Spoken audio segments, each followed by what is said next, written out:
Yes.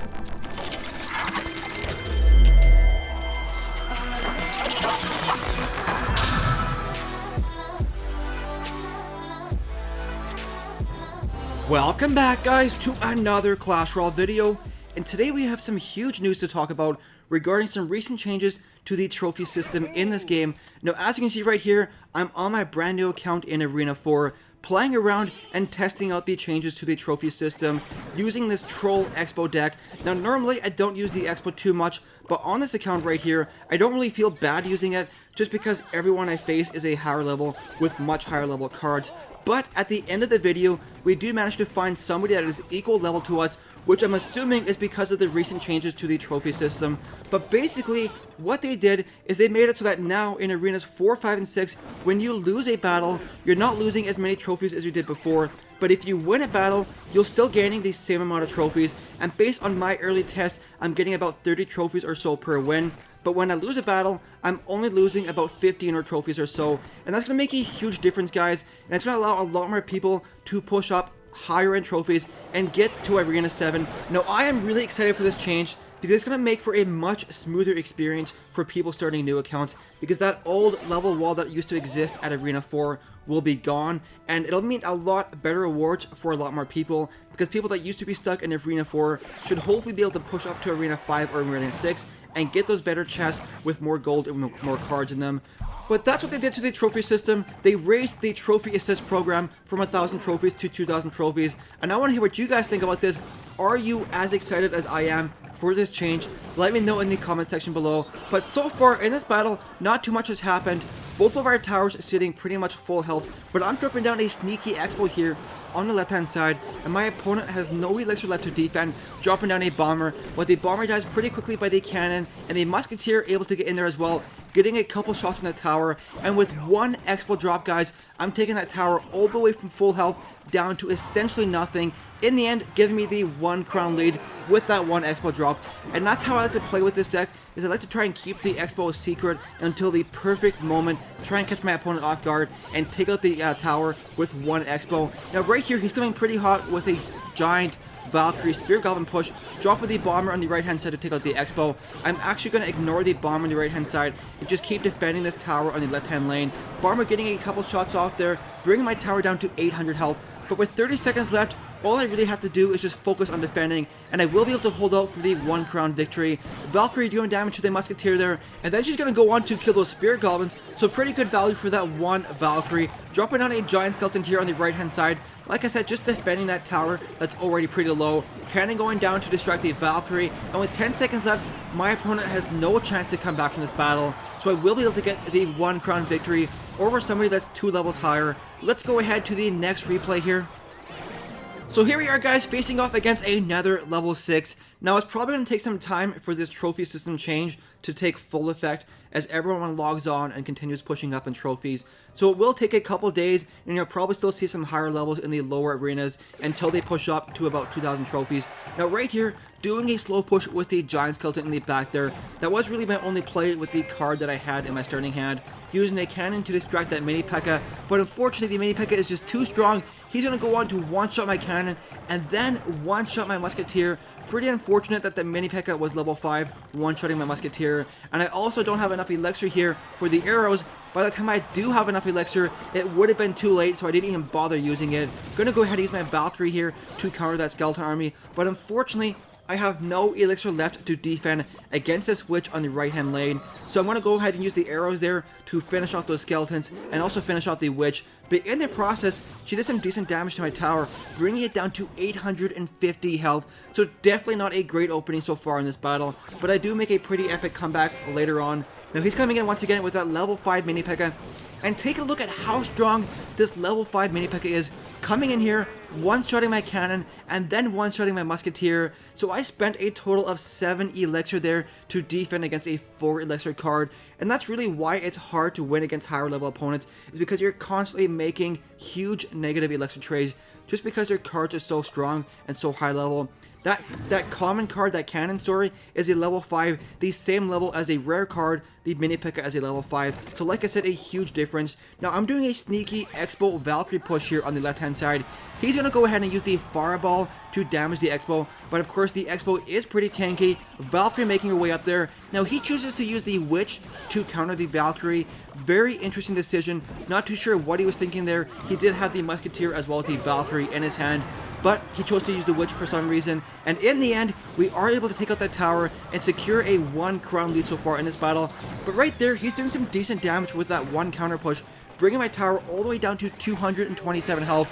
And given the fact that my opponent does have the Fireball in his deck, and there is 40 seconds left, I have to expect my opponent to be able to Fireball that tower on the left hand side and even up the score to 1 crown apiece. So I have to play for a 2 crown victory, which honestly is going to be pretty difficult given that my tower is already down to 850 health on the right hand side, and his tower is still pretty much full health. But take a look at what happens next. Giant Skeleton going up there on the right hand side, Musketeer as well as a cannon taking out the Giant, arrows going down to kill the Skeleton army, and I've already cycled back to a second Giant Skeleton going onto the tower. Now with 10 seconds left, my opponent makes an interesting decision. He could have went ahead and used the Fireball to take out the tower on the left hand side, but he tries to defend for some reason, and in the end, I only get the 1 crown victory. I honestly would have preferred if he took out the tower on the left hand side and let me get the 2 crown victory, but let's go ahead here to the next replay. So here we are guys, facing off against a level 7 this time. Like I said, it's going to take a little while for this new trophy system change to take full effect as people log on for the first time and start pushing up in trophies. But right here, I'm going to sit back and allow my opponent to make the first move, just because he already has a 3 level advantage. He's going to go ahead and place down the Barbarian Hut in the back right corner. I'm going to go ahead and use the Giant Skeleton way in the back behind my King Tower, and what that's going to do is it's pretty much going to take out anything he decides to support those Barbarians with on the right hand lane. And I'm going to sit back here and wait to see what my opponent does next. He doesn't end up doing anything, so I'm going to go ahead and use the Goblins in front to support my Giant Skeleton and try and get my Giant Skeleton to the tower. Now as you can see right here, I am hovering over the Fireball. What I was trying to do is see if I can't manage to hit the Barbarian Hut, the tower, as well as the Musketeer with that Fireball. But in the end I decided it wasn't worth it because the Giant Skeleton bomb, as you can see, took out the Musketeer anyways. Valkyrie, Musketeering push going up here on the right hand side, doing some decent work for me. Now take a look at how much value I get for this 1 Musketeer.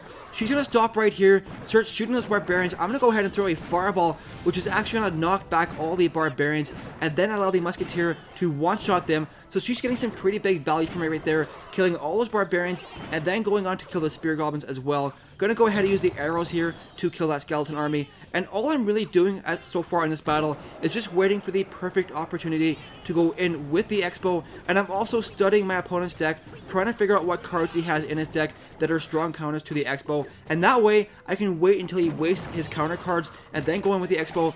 And as you can see right here, as soon as he drops down the Barbarian Hunt, I know he's short on a total of 7 elixir, and that's my perfect opportunity to go in with the Expo. And as you can see, Valkyrie going up there doing some decent damage for me, the Expo doing decent damage as well, and in the end, we're able to bring that tower all the way from full health down to 650 health. But unfortunately, I make a huge mistake. I used the Goblins on the right hand side for some reason, when I should have saved them to take out the Musketeer on the left hand lane, because that Musketeer by herself brings my tower all the way down to 1100 health.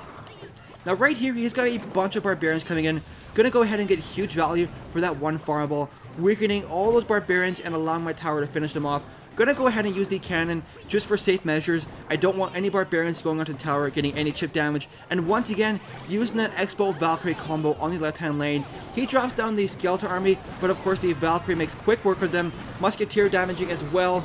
Expo finishing her off, but then the Expo's going to do some work for me on defense, helping kill all those Barbarians, and then go on to do some decent damage to the tower. And in the end, with that second Expo, we're able to finish off that tower and secure ourselves a 1 crown lead. Now all I really have to do with 13 seconds left in this battle is just keep defending, and I will be able to get the 1 crown victory. So here we are guys, 6 seconds left. Giant Skeleton going up there. I do have the 1 crown victory. Let's go ahead and take a look at one final replay. So here we are guys, facing off against a level 4. This is honestly the first time I've faced an equal level opponent on this account in a very long time. Normally I'm facing like level 7s and level 8s on this account here, which to me already proves that these changes to the trophy system are working as intended and pushing up some of those higher level people into the higher arenas. Now I'm going to go ahead here with the musketeer on the right hand side, drop down the cannon as well to distract the giant, and then once the giant crosses the bridge, I'm going to go ahead and use the Valkyrie in the back to clear out all the support troops. The Valkyrie is extremely effective, guys, at taking out support troops, and all you really have to do is wait for the giant to cross the bridge and then drop down the Valkyrie in the back, and that way the Valkyrie will take out all the support troops, giving you the opportunity to finish off the giant afterwards. Now right here, I'm going to go in with a quick expo on the left hand lane, and then I'm going to use the goblins there, and all I really wanted to do with the goblins there was pull back the Valkyrie from the tower and give my expo as well as the tower time to kill her, and fortunately we didn't take any damage to my tower because of those goblins. Now right here, spear goblins coming in, gonna go ahead and soak up that chip damage because I already have a pretty decent damage lead so far in this battle. His tower is sitting at 1050 health.